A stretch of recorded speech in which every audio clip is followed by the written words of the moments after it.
నేను ఒక మాట ఏం చెప్తానంటే, వారు నిరసన చెప్తున్నారు, ఈ రెడ్ లైన్ దాటి పైకి వచ్చారు, అక్కడ కూర్చున్నారు, మాట్లాడుతున్నారు. పేపర్లు చించి మీ మీద వేయటం వల్ల అవమానం జరుగుతుందని మేము ఫీల్ అవుతున్నాం. ఈ విధంగా రెచ్చగొట్టే చర్యలు చేస్తే అది మర్యాద కాదు అని మనవి చేస్తున్నాను.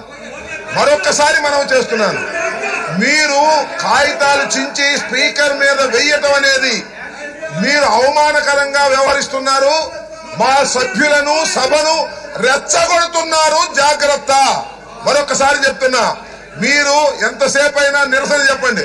మీరు ఇక్కడ కూర్చుని ఎవరు లేరని కాదు, ఊరికి కాగితాలు చింపి స్పీకర్ మీద వేసి అవమానకరంగా మాట్లాడటం, అవమానకరంగా జెక్చర్స్ ఇవ్వటం పట్ల తీవ్ర నిరసన వ్యక్తం చేస్తున్నాం. మీరు మర్యాద తప్పుతున్నారు, సభా సాంప్రదాయాలు తప్పుతున్నారు. ఇలా సభా సాంప్రదాయాలు తప్పితే మేము కూడా తప్పవలసి ఉంటుంది అనేది గుర్తుపెట్టుకోండి. కాగితాలు చించి ఆ పుస్తకాలు చించి మీరు వేసేటటువంటి ప్రయత్నం చేస్తున్నారు. ఇది మర్యాద కాదు.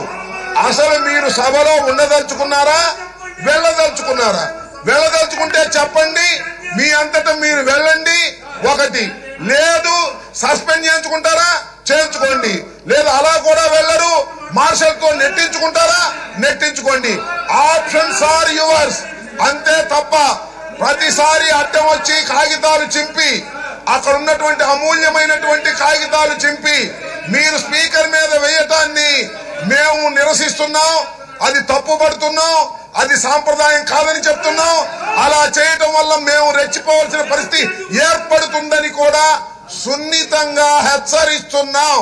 జాగ్రత్త అని కూడా చెప్తున్నాం.